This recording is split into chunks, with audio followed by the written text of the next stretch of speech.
आज हम स्टार्ट करेंगे केमिकल काइनेटिक्स। अब हम क्या करेंगे इस चैप्टर के अंदर, हम जो भी टॉपिक करेंगे उसके रिलेटेड न्यूमेरिकल्स भी प्रैक्टिस करेंगे। वो न्यूमेरिकल्स एनसीईआरटी के होंगे या पीवाईक्यूज़ के होंगे, ठीक है।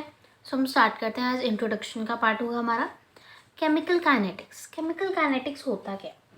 केमिकल काइनेटिक्स होती है द ब्रांच ऑफ केमिस्ट्री, वो ब्रांच है केमिस्ट्री की which deals with the study of the speeds, जो स्पीड के साथ डील करती है, और the chemical reaction the factors affecting the rates of reaction, यहाँ जो फैक्टर अफेक्ट कर रहे हैं रेट ऑफ रिएक्शन को वो, और mechanism by which the reaction proceed, जिससे रिएक्शन आगे बढ़ती है, वो मैकेनिज्म उसे हम कहते हैं केमिकल काइनेटिक्स।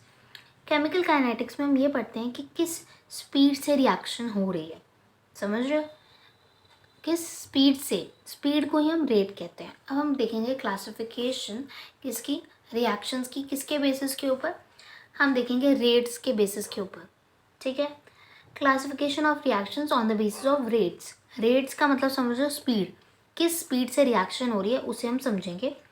अब हमें पता है वेरी फास्ट रिएक्शन, बहुत तीन तरीके की रिएक्शन होती हैं, एक बहुत ही फास्ट, एक बहुत ही स्लो और थोड़ी बहुत ही slow. Very fast, very slow and slow.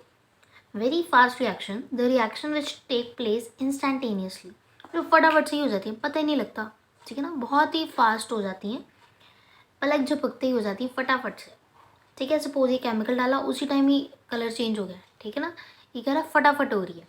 The reaction which take place instantaneously, for example ionic reactions, ये क्या है, आयोनिक रिएक्शंस है, ठीक है।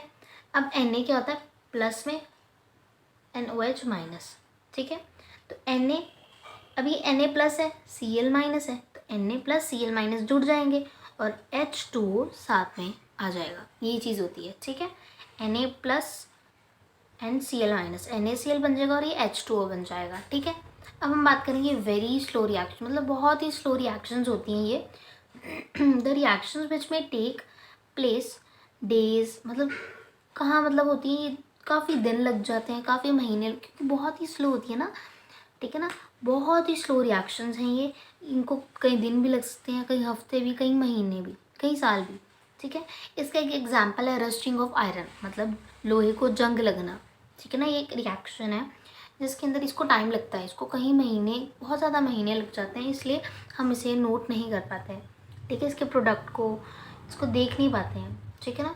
अब हम वेरी फास्ट रिएक्शंस का क्या करें, जिसका हमें कुछ पता ही नहीं लग रहा। वेरी स्लो रिएक्शन का भी क्या करें हम, हमें पता ही नहीं लग रहा जिसका कुछ, बट हमें पता लगेगा स्लो रिएक्शंस का, ठीक है ना, हमें क्या लगेगा, किसका पता लगेगा, स्लो रिएक्शंस या मॉडरेट रिएक्शंस, वो ये होती है। Reactions which are neither very slow, जो ना ही ज़्यादा स्लो हुए और ना ही ज़्यादा फास्ट हुए, उन्हें हम क्या कहते हैं, मॉडरेट स्पीड के अंदर होती हैं वो, उन्हें मॉडरेट रिएक्शंस, मतलब मीडियम, ना ही ज़्यादा फास्ट है ना ही ज़्यादा स्लो है, उन्हें मॉडरेट रिएक्शंस कहते हैं। ये इसका एग्जाम्पल है, क्या है इसका एक एग्जाम्पल है, ठीक है। अब हम देखेंगे rate of reaction. Rate of reaction मतलब स्पीड रिएक्शन की, ठीक है, क्या है रेट ऑफ रिएक्शन, क्या होता है, स्पीड रिएक्शन की, ठीक है। The rate of reaction is the change in concentration of, ठीक है, एनी ऑफ द रिएक्टेंट्स और प्रोडक्ट्स पर यूनिट टाइम। अब हमें पता है स्पीड क्या होती है, हमने देखी ना स्पीड, हमने देखो, हम कह रहे हैं कि कोई भी रिएक्शन हो रही किसी स्पीड से हो रही है ना, तो स्पीड क्या होता है, speed is equals to distance upon में टाइम, ये चीज़ होता है ना, speed is equals to distance upon में टाइम।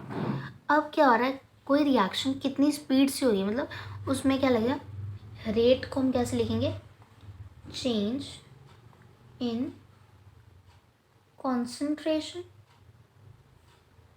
एंड अपॉन में चेंज इन टाइम, क्या आ जाएगा, चेंज इन टाइम, इसे हम कहते हैं रेट की डेफिनेशन। चेंज इन कंसंट्रेशन किसके अंदर, रिएक्टेंट्स या प्रोडक्ट्स में, और चेंज इन टाइम आ जाएगा, उसे हम क्या कहते हैं, रेट कहते हैं, ठीक है।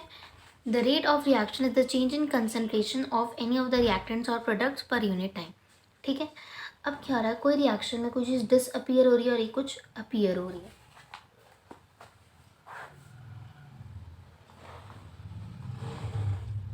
ये रिएक्शन मैंने लिखी है, जो ये वाली साइड होती है ना, ये होती है रिएक्टेंट्स की साइड, इसे हम क्या कहते हैं, रिएक्टेंट्स कहते हैं, और इस चीज़ को हम क्या कहते हैं, प्रोडक्ट्स कहते हैं, क्या कहते हैं हम इसे, प्रोडक्ट्स कहते हैं, राइट। जो रिएक्टेंट वाली साइड होती है ना, इसके अंदर क्या होता है, रिएक्टेंट घटता है और प्रोडक्ट बढ़ता है। रिएक्टेंट देखो ना, कोई भी रिएक्शन होती है तो रिएक्टेंट क्या होता है, घट जाता है और प्रोडक्ट बढ़ता है, तभी तो प्रोडक्ट बढ़ रहा है ना। अगर रिएक्टेंट घट रहा है, कोई भी रिएक्शन हो रही है तो रिएक्टेंट घटता है, इसलिए हम इसे कहते हैं रेट ऑफ डिसअपीयरेंस। इसे हम क्या कहते हैं, रेट ऑफ डिसअपीयरेंस। और अगर कोई चीज़ घटती है तो हम उसके आगे क्या लगाते थे, नेगेटिव साइन लगा देते हैं। और ये क्या है, रेट ऑफ अपीयरेंस, प्रोडक्ट बन रहा है ना, तो रेट ऑफ अपीयरेंस क्या होगी, रेट ऑफ अपीयरेंस होगी, ठीक है। इसके अंदर हम हमेशा पॉजिटिव साइन लगाएंगे आगे। देखो, rate of disappearance of R में क्या होगा, decrease in concentration of R, मतलब कंसेंट्रेशन आर में डिक्रीज हो रहा है, रिएक्टेंट्स की बात कर रहे हैं, एंड टाइम टेकन। तो ये जो स्क्वायर ब्रैकेट्स है ना, इन्हें हम कहते हैं कॉन्सेंट्रेशन का साइन होता है, ये बीच में रिएक्टेंट्स है, change in concentration upon change in time. अब मैंने आपको बताया कोई भी रिएक्शन हो रही है, रिएक्टेंट घटता है और प्रोडक्ट बढ़ता है, राइट। तो रिएक्टेंट घटता है तो इसलिए नेगेटिव साइन आता है, ओके। अब क्या है इधर, rate of appearance of P, मतलब रेट ऑफ अपीयरेंस किसका है, पी का, प्रोडक्ट्स का। Increase in concentration of P time taken, ठीक है। और रेट जो है हमेशा पॉजिटिव पॉजिटिव वैल्यू होती है। पता क्या होता है, इसके अंदर नेगेटिव होता है, रिएक्टेंट्स नेगेटिव होता है, हम बाहर इसलिए नेगेटिव लगा देते हैं ताकि पूरी जो टर्म है वो पॉजिटिव हो जाए, ठीक है। अगर आपको लर्न रखना तो आप ऐसे याद रख सकते हो कि डिक्रीज हो रहा है इसलिए नेगेटिव साइन आता है, ओके। इंक्रीज, इंक्रीज कैसे होता है, इसलिए पॉजिटिव आ रहा है, इंक्रीज हो रही है ना, कोई रिएक्शन हो रही है तो उसके अंदर रिएक्टेंट घट रहा है, प्रोडक्ट बढ़ रहा है, ठीक है। अब इसी रिएक्शन को हमने रेट ऑफ रिएक्शन लिखना है, ठीक है। मैं आपको लिख के दिखाती हूँ अभी।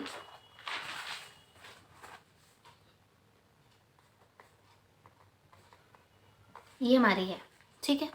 इसके अंदर क्या होगा, ये रिएक्टेंट्स है, ये प्रोडक्ट्स है, रिएक्टेंट्स घटता है, नेगेटिव साइन आएगा, माइनस डेल्टा तो आएगा ही, change in concentration PCl5 delta T that is equals to, ये प्रोडक्ट्स हैं, इधर पॉजिटिव साइन ही आएगा, ओके। तो डेल्टा PCl3 अपॉन में डेल्टा टी, और पॉजिटिव साइन आएगा, नेगेटिव नहीं होगा क्योंकि ये प्रोडक्ट्स हैं। फिर चेंज इन कंसेंट्रेशन किसकी, Cl2 की, एंड चेंज इन टाइम, और प्लस का साइन रहेगा। इसे हम कहते हैं रेट ऑफ रिएक्शन, इसे हम क्या कहेंगे, रेट ऑफ रिएक्शन कहते हैं। अब ये क्या है, रेट ऑफ डिसअपीयरेंस निकाला हमने, ये इसे हम क्या कहते हैं, अगर हम एक बोले इसमें रेट ऑफ डिसअपीयरेंस निकाल के दिखाओ, तो रेट ऑफ डिसअपीयरेंस ये है, रेट ऑफ अपीयरेंस प्रोडक्ट्स होते हैं, अभी बताया था आपको, ये सारा यही एक्सप्लेन किया हुआ है, ठीक है। अब हम आगे देखते हैं यूनिट्स, क्या देखेंगे हम, units of rate of reaction. हम देखेंगे यूनिट्स कैसे निकलेंगे, अब इसकी देखो, हमें पता है रेट क्या होता है, change in concentration upon change in time, right. Concentration में चेंज और टाइम में चेंज, यही होता है। अब क्या होता है, कंसंट्रेशन को हम क्या कहते हैं, कंसंट्रेशन होता क्या है, मोलैरिटी। कंसंट्रेशन क्या होता है, मोलैरिटी। मोलैरिटी की यूनिट क्या होती है, मोल पर लीटर, इसलिए हम मोलैरिटी को लिखेंगे ऊपर, रेट की यूनिट के अंदर मोलैरिटी, मतलब उसे मोल पर लीटर लिखते हैं। और टाइम है ना, तो टाइम नीचे है तो ऊपर आएगा तो टाइम इनवर्स हो जाएगा, और टाइम इनवर्स को हम सेकेंड इनवर्स लिख सकते हैं, राइट। तो रेट की यूनिट क्या हो जाएगी हमारे पास, मोल पर लीटर सेकेंड इनवर्स, इसे हम कहते हैं यूनिट, और यही यूनिट यहाँ लिखी हुई है, ठीक है। अब हमारा रेट ऑफ रिएक्शन दो तरीके का होता है, ठीक है। वो होती है एवरेज रेट ऑफ रिएक्शन, एक होती है instantaneous rate of reaction. Average होती है पूरा इंटरवल, ठीक है। इंस्टेंटेनियस मतलब उसी इंस्टेंट पे, फटाफट उसी टाइम, ठीक है। It is defined as for interval of time, पूरे इंटरवल टाइम के लिए इसे डिफाइन किया जाता है। इसके अंदर इंटरवल के लिए हम ये डेल्टा लगाते हैं, ठीक है। अब सपोज आप कहीं घूमने गए, आप 5 घंटे घूम के आए, और मैंने कहा पूरा 5 घंटे आपने बताओ क्या किया, पूरा, इट मीन्स हमने पूरा इंटरवल का पूछा, उसे हम कहते हैं, क्या कहते हैं, एवरेज रेट ऑफ रिएक्शन। अब हम बात करते हैं इंस्टेंटेनियस रेट ऑफ रिएक्शन, किसकी बात करेंगे, instantaneous rate of reaction. Suppose आप 5 घंटे घूम के आए, मैंने पूछा आपने तीसरे घंटे में क्या किया, मैंने पूछा आपने तीसरे घंटे में एग्जैक्टली क्या किया, उसी इंस्टेंट पे पूछा ना, तो उसे हम क्या कहेंगे, instantaneous rate of reaction. It is defined as for a particular instant of time, एक पर्टिकुलर इंस्टेंट पे पूछा गया, राइट। तो रेट क्या होता है, इसमें D C by D T लिखते हैं। ओके, ऊपर डेल्टा क्योंकि इंटरवल की बात हो रही है, इधर इंस्टेंट की बात हो रही है, इसलिए डी लिखते हैं। ठीक है, अब हम आगे बात करते हैं ग्राफ। अब हम ग्राफ देखते हैं। अब मैंने आपको बताया कोई भी रिएक्शन हो रही है तो उसके अंदर क्या होता है, उसके अंदर ये होता है कि देखो ये रिएक्शन मान लो इधर है, रिएक्टेंट घटता है, प्रोडक्ट बढ़ता है, रिएक्टेंट घटता है, डिक्रीज हो रहा है। तो इसलिए ये देखो पहले तो रिएक्टेंट मैक्सिमम होगा ना, क्योंकि कुछ हुआ ही नहीं अभी, तो फिर नीचे नीचे जाते देखो घट जाता है रिएक्टेंट, राइट। अब यहाँ पे देखो प्रोडक्ट क्या हो रहा है, बढ़ रहा है, क्योंकि पहले तो वो ज़ीरो था, कुछ बना नहीं था, और जैसे जैसे रिएक्टेंट घटा उसी टाइम प्रोडक्ट भी बढ़ गया। ठीक है, ये A2 कॉन्सेंट्रेशन पे D2 टाइम है, A1 कॉन्सेंट्रेशन पे T1 टाइम है। अब यहाँ प्रोडक्ट्स में P1 कॉन्सेंट्रेशन में T1 टाइम है, P2 कॉन्सेंट्रेशन पे T2 टाइम है। बस आपको इतना पता होना चाहिए। रिएक्टेंट्स के ग्राफ के अंदर रिएक्टेंट्स घटता है, प्रोडक्ट्स के ग्राफ के अंदर प्रोडक्ट्स बढ़ता है। ठीक है, हम आगे देखते हैं। अब हम देखेंगे average rate of reactants. Average rate क्या होगा, रिएक्टेंट्स के लिए नेगेटिव साइन आएगा क्योंकि रिएक्टेंट्स घटते हैं रिएक्शन के अंदर। Average rate for products, products के अंदर क्या होता है, पॉजिटिव साइन आएगा। देखो पी से प्रोडक्ट्स, पी से पॉजिटिव। ठीक है, ऐसे याद रख लो कि पॉजिटिव ही रहते हैं प्रोडक्ट्स। अब हम कुछ एक PYQ करेंगे। ठीक है, फॉर एन एलिमेंट्री रिएक्शन, मतलब सिंगल स्टेप रिएक्शन, जिसका मतलब मैकेनिज्म नहीं है, सिंगल स्टेप, एक ही स्टेप में रिएक्शन हो रही है। For an elementary reaction, 2A plus B gives 3C. The rate of appearance of C at time t is 1.3 into 10 raised to power of minus 4 mole per liter per second. Calculate at this time rate of the reaction. हमने क्या निकाला है, rate निकालना है reaction का। तो हम देखो ये रेट कैसे निकलेगा, 2A plus B 3C है ना। देखो 2A क्या था, 2A plus B 3C, ये चीज़ थी ना। तो इसका देखो ये चीज़ क्या होती है, रिएक्टेंट की साइड होती है, ये प्रोडक्ट्स की। रिएक्टेंट्स घटते हैं तो -1/2 जो कॉफिशिएंट होता है वो नीचे आ जाता है। ठीक है, डेल्टा साइन लगा लो या डी लगा लो, एक ही चीज़ है। A/Δt इक्वल टू माइनस पे आएगा क्योंकि रिएक्टेंट्स ही हैं, delta B and delta T equal to 1/3। अब ये प्रोडक्ट्स है ना तो पॉजिटिव साइन ही रहेगा। Okay, delta C by delta D, और जो कॉफिशिएंट होता है वो नीचे आ जाता है। ठीक है, वही चीज़ यहाँ पे लिखी हुई है। ठीक है, जो मैंने अभी आपको लिखो आगे दिखाई है, ये हमने भी रेट निकाला। अब हमें गिवन क्या चीज़ है, हमें गिवन है रेट ऑफ अपीयरेंस ऑफ सी। हमें रेट ऑफ अपीयरेंस किसका, ये जो ये है ना, इसका हमें अपीयरेंस गिवन है। ठीक है, तो हम रेट ऑफ रिएक्शन निकालेंगे। हमें जो इतनी चीज़ है ना, ये चीज़ हमें दी हुई है 1.3 into 10 raised to power -4। अब 1/3 से डिवाइड करेंगे, हमारे पास रेट ऑफ रिएक्शन निकल आएगा। ठीक है, रेट ऑफ डिसअपियरेंस ऑफ ए। अब हमने इसकी रेट ऑफ डिसअपियरेंस निकालनी है। अब हमें पता है तीनों चीज़ें इक्वल हैं, जो सी की कंसंट्रेशन थी, रेट ऑफ कंसंट्रेशन था, वही आएगा ना, तो ये इसके इक्वल हो जाएगा। अब इसका क्या निकला था, 4.33 ऐसे निकला था ना, तो इसको हमने इक्वल इसके रख लिया। ये मैं आपको समझाती हूँ, ऐसे नहीं समझ आएगा। देखो -1/2 dA by D T equal to 1/3 dC/dt, ये चीज़ है ना। इस पूरे की वैल्यू हमें क्या निकली, ये निकली है ना। देखो 4.33 इंटू 10 raised to power -5, तो 4.33 इंटू 10 raised to power -5। हमने कॉन्सेंट्रेशन इसकी निकालनी है, राइट। तो ये 2 इधर डिवाइड हो रहा है, उधर जाके मल्टीप्लाई हो जाएगा। तो यही किया और ये आंसर आ गया। समझ आ गई कैसे निकला आंसर। अब एक और क्वेश्चन देख लेते हैं हम। आप मान लो आपको ये रिएक्शन दी हुई है, Hg + Cl2 HgCl2 दिया होता है। ये रिएक्टेंट्स हैं, ये प्रोडक्ट्स हैं, हमें इतनी चीज़ पता है। रिएक्टेंट्स पे नेगेटिव साइन आएगा क्योंकि रिएक्टेंट्स घटता है और प्रोडक्ट बढ़ता है, तो डेल्टा Hg। अब कोई कॉफिशिएंट नहीं है जो नीचे आएगा। ठीक है, delta T is equal to, ये भी नेगेटिव आएगा, क्यों, क्योंकि रिएक्टेंट्स हैं। ठीक है, अब ये पॉजिटिव आएगा, क्यों, क्योंकि ये प्रोडक्ट्स हैं, products positive, P for products, P for positive. ये इसका समझ आ गया कैसे किया मैंने।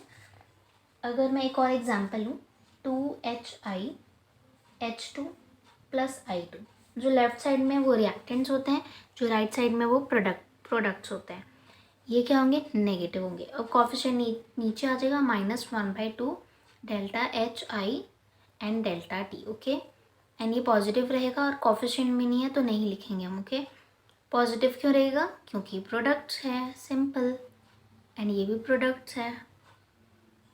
समझ आ गई कैसे किया मैंने ये? अब देखो, अब एक और क्वेश्चन है यहाँ पर।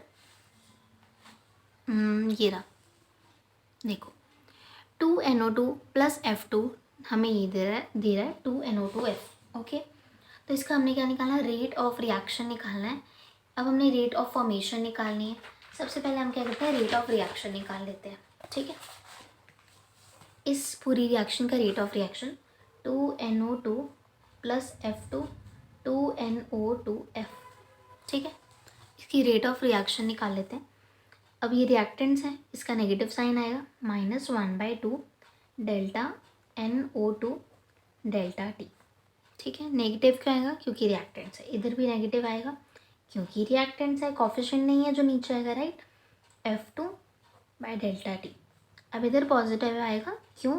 क्योंकि प्रोडक्ट्स है और जो कॉफिशिएंट होता है वो नीचे आ जाता है। ओके, तो delta NO2F and change in time, ये हमने क्या लिख लिया? Rate of reaction. अब इन्होंने क्या पूछा? Rate of formation of NO2F।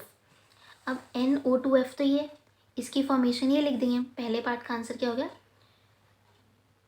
1/2 delta NO2F, ये आ गया फर्स्ट पार्ट का आंसर। सेकेंड पार्ट में क्या पूछा गया? Rate of disappearance of NO2। क्या पूछा इन्होंने? डिसअपीयरेंस NO2 का पूछा, राइट। NO2 ये है ना, इसका डिसअपीयरेंस लिख दो सेम ही, -1/2। अब थर्ड पार्ट में उन्होंने क्या पूछा? डिसअपीयरेंस F2 का। F2 ये रहा ना, ये लिख दो सेम। ठीक है, समझ आ गई कैसे किया? ऐसे ही सारे मतलब क्वेश्चंस होते हैं, इजी।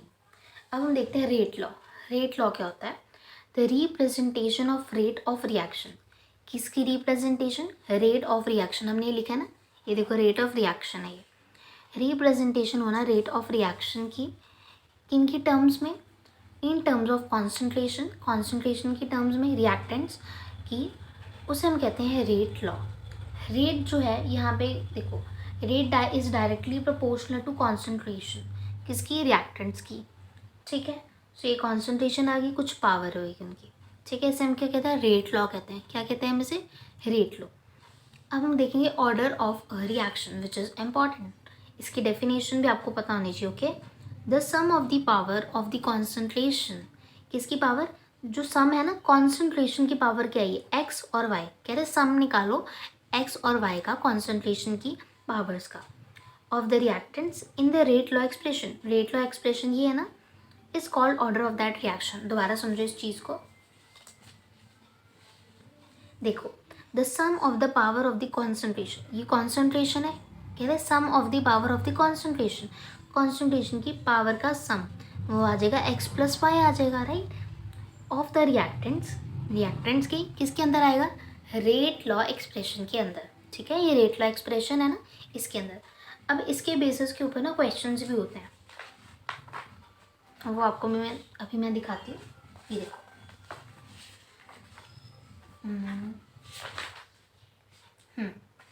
आपके एनसीईआरटी का 4.3 एग्जाम्पल मैं कर रही हूँ।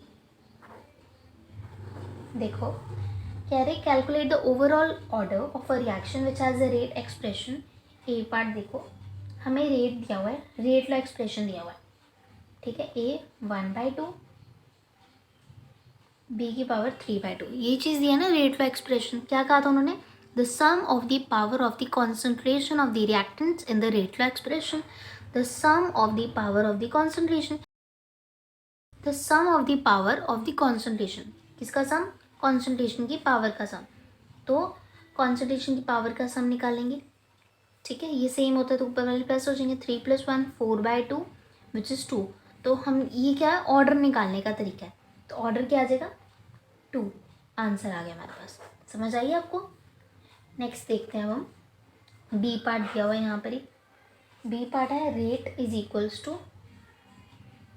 के A⁻⁴ x B⁻⁴ y। ये चीज़ दी हुई है, गलत कर दिया मैंने, 1 मिनट आगे कर सकती हूँ मैं। रेट इज इक्वल्स टू के ए की पावर कितनी दी है 3/2 एंड बी की पावर कितनी दी है -1। तो हमने क्या करना है, the sum of the power of the concentration की पावर का sum of the reactant in the rate law expression, ये रेट लॉ एक्सप्रेशन ही है ना। तो क्या करेंगे 3/2 -1, तो 3 - 2 तो 1/2। तो ऑर्डर कितना आ गया हमारे पास, ऑर्डर आ गया हाफ ऑर्डर है। ठीक है, आज की वीडियो में हम इतना ही करेंगे order of reaction. Next video में इसके न्यूमेरिकल्स करेंगे ऑर्डर ऑफ रिएक्शन के, और मॉलिक्यूलैरिटी करेंगे। ठीक है, थैंक यू।